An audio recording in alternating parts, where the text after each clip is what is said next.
So, herzlich willkommen zum dritten Landweinmarkt. Hätten wir nie gedacht, dass es so weit kommt. Dritter Landweinmarkt. And also very warm welcome to Jancis Robinson, to Stephan Reinhardt. Man muss zu denen zwei, eigentlich müsste man nicht zu viel sagen, man müsste bekannt sein. Jancis ist nicht übertrieben, wenn man sagt, die Weinfrau Nummer 1 in der Welt. Master of Wine, zig unzählige Bücher geschrieben, zu Beraterin im königlichen Weinkeller und so weiter. Also können wir jetzt Laudatio halten, die geht ewig. Beim Stephan ist es fast soweit. Er früher Vinum, jetzt bei der FAZ noch Kolumne und dann Hauptgeschäftsfeld ist Robert Parker, Weinadvokat, das kennt ja fast jeder. Zuständig für, was ist Deutschland? Champagner nicht mehr? Deutschland, Österreich, Schweiz. Deutschland, Elsass, ja, also schon Loire, also relativ breit gefächert. Bevor ich anfange, ein paar Gedanken zum dritten Landweinmarkt. Danke an die ganzen Helfer. Es ist faszinierend, was sich da die letzten 3 Jahre zusammengeschweißt hat. Das sieht man gar nicht, was da hinter der Kulisse, wie viel Ameisen das da rennen, bis alles so weit funktioniert. Es gibt allerdings für mich so 3 Hauptpersonen. Das ist erstmal meine Frau, die, also wenn es keinen Nachwuchs mehr in unserer Familie gibt, liegt es am Landweinmarkt, weil sie ist nächtelang im Büro. Dann gehört dazu. Ja, jetzt sieht man.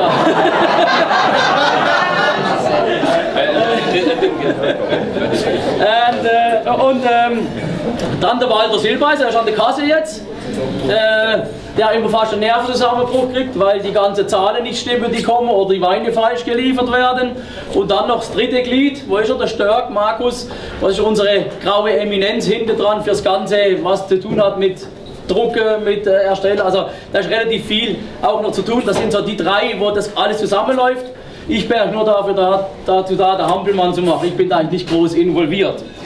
Jetzt noch ein paar Gedanken zum dritten Landweinmarkt. Ich habe so mal gelesen und das ist so interessant, Erfolg hat 3 Ebenen. Die erste ist, man wird belächelt. Die zweite ist, man wird bekämpft. Die dritte ist, man wird kopiert. So ist das eigentlich so der Werdegang. Wir sind jetzt größtenteils, unsere ganzen Jungs, die hier mitmachen, wir sind im größtenteils noch in der Ebene 2 drin. Also das zeigt sich daran, der Dirk Brenneisen, der hat es gerade am Leiblich richtig dick erfahren, musste vor 3, 4 Wochen noch sein ganzes Sortiment in den Namen umstellen, weil ihm, wie heißt es, Kundentäuschung vorgeworfen wurde, weil auf einem Wein Schweizer steht, das ist so eine alte Name, die er verwendet. Und da heißt es Kundentäuschung, weil die Kunde könnte meinen, Badischer Landwein kommt aus dem Kanton Schwyz in der Schweiz. Also so Kreise zieht das, wo man es an der Haare herbeigezogen. Bei uns im Betrieb ging es auch so Kundentäuschung. Wir hatten eine Razzia praktisch von der ganzen Etikette. Alkoholgehalt 0,1 mm zu klein gedruckt. 0,1. Also nicht 1 mm, 0,1. Kundentäuschung. Die Kunden können das nicht mehr lesen. Anzeige gestartet, also der ganze Kladderadatsch hinterher. Und das ist eigentlich ganz, ganz typisch. Diese Erfahrung teilen hier drin viele Kollegen, dass sie einfach zur Zeit überall wir schon ein bisschen so immer gestupft und bedrängt, dass man uns das Leben ein bisschen madig machen will, um das aufzugeben, dieses bisschen Rebellische. Aber ich denke, das wird nicht der Fall sein. Sage ich immer, wenn das alles was läuft, haben wir in Baden keine größeren Probleme im Weinbau wie Schriftgrößen oder irgendein komischer Name. Das ist also schon ein bisschen so auffallend. Noch vor 10 Jahren waren wir ein paar Einzelkämpfer, konsequente Dickschädel, die das eigentlich so durchgezogen haben.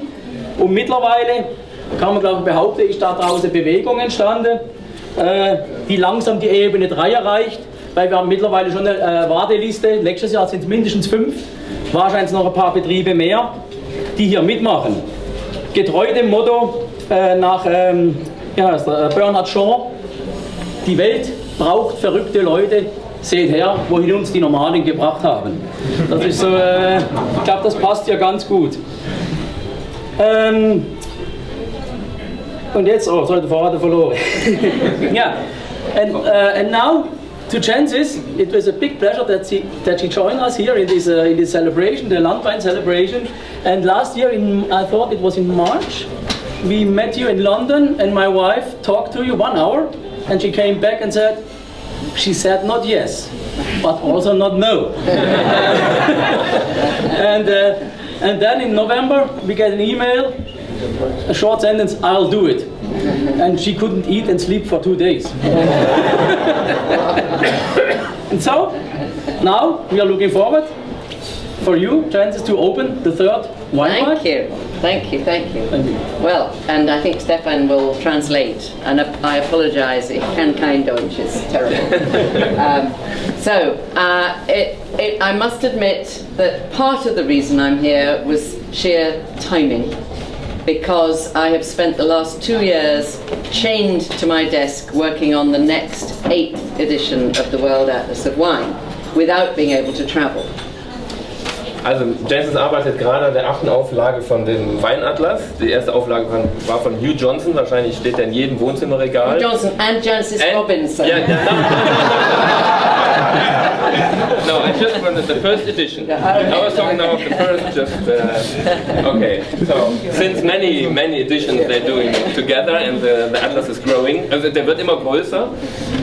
Genau, so. Und das war jetzt eine gute Gelegenheit. Sie war gerade in Burgund. You going to Alsace as well? Yeah. Yeah. So. And Mainz. And Mainz. Yeah. So, genau. Also sie ist hier im Umfeld alle 2 Jahre, glaube ich. You are here every 2 years in Germany, I think. Yeah, or sometimes every year. Ja. So, also das war eine glückliche Fügung, sonst wäre es halt der 4. Landweinmarkt geworden. Aber so ist auch schön, ne? Ja. Genau. So, knowing that the Atlas was going off to the printers in mid-April, should have been China, but they don't allow any mention of Tibet, Taiwan or Kosovo, so it's being printed in India. The timing of this was perfect. It's my first escape from all that work. Okay, also es ist immer die Frage, wo der Atlas gedruckt wird. Immer in Fernost, jetzt ist es Indien geworden und es hat sich jetzt ein Zeitfenster geöffnet, wo sie einfach hier einspringen konnte. Normalerweise wäre sie jetzt mit dem Atlas voll beschäftigt in London. And then the Ziereisen very kindly agreed to show off my brand new universal wine glass, 1 glass for every single sort of wine, in Stephan's masterclasses here around the corner. Genau, also Jancis hat, ich glaube, letztes Jahr ein neues Weinglas oder ihr erstes Weinglas entwickelt mit einem Partner zusammen. Das haben wir in der Masterclass, also wer das Glück hat, einer der 24 zu sein, oder der 3x24, wir haben 3, weil es so überbucht war. Also da haben wir das in der Probe. Ich habe es vorher auch noch nicht probiert, jetzt eben die ersten Weine. Das ist eben ein Weinglas, dass man nicht einen ganzen Schrank voller Sorten haben muss, sondern es ist ein Weinglas für Champagner, für Rotwein, für Weißwein, für gereifte, für junge Weine. Ein Allround-Glas sozusagen.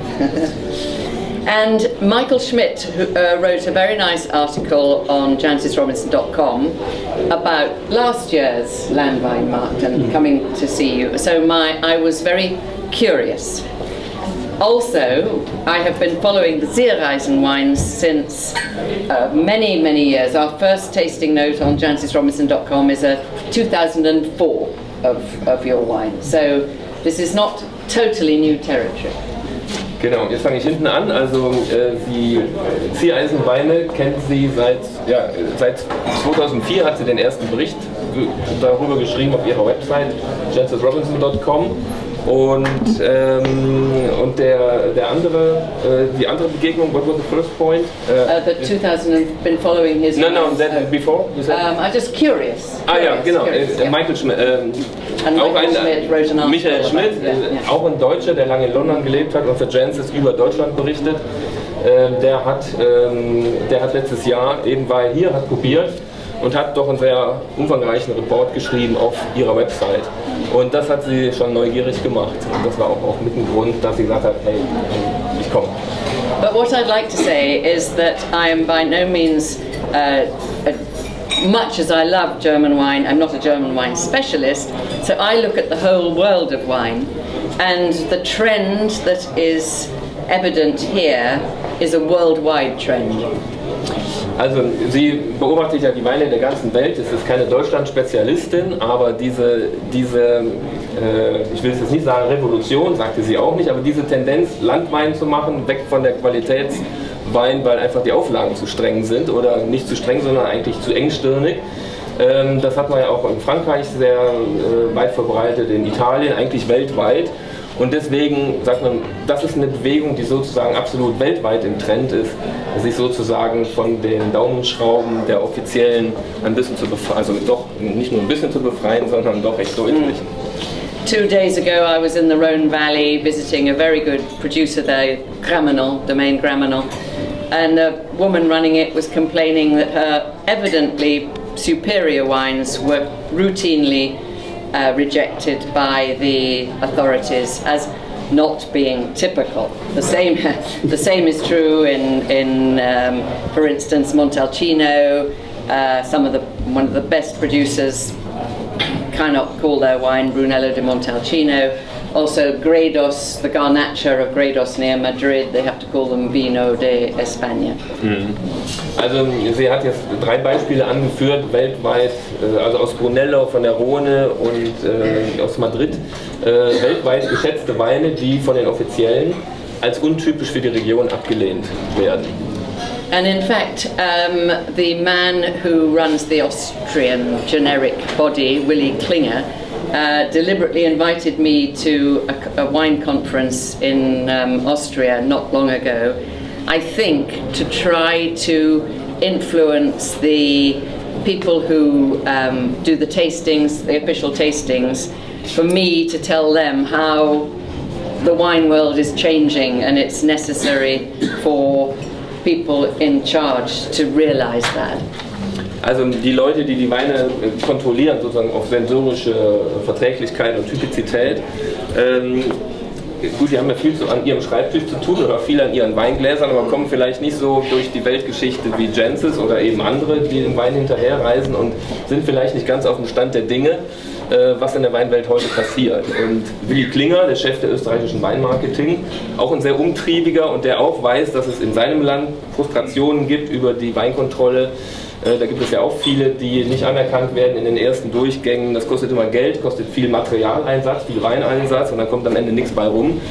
Der hat gesagt, wir müssen also unsere Leute praktisch schulen. Und die haben Jancis eingeladen, eben einen Vortrag zu halten über das, was eigentlich in den letzten 20 Jahren so passiert ist. Dass diese Kontrolleure einfach mal ihren Horizont ein bisschen weiten oder zumindest mal sensibilisiert werden für das, was da draußen passiert. So finally, you will be glad to hear that word.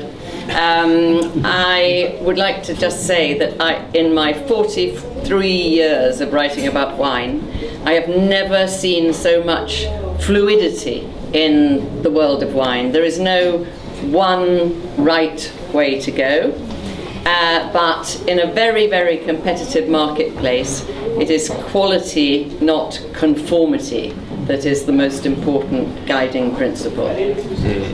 Also sie sagt, die Weinwelt zur Zeit sei so im Fluss wie noch nie. Es gibt nicht den einen richtigen Weg und Qualität soll man nicht mit Konformität verwechseln. Ne? Also das hat nichts mit, dass alles gleich schmeckt zu tun, sondern eigentlich die Diversifikation ist eigentlich das Wichtige beim Wein und auch das Interessante. So it gives me great pleasure to say that the Landweinmarkt is now officially open. Thank you.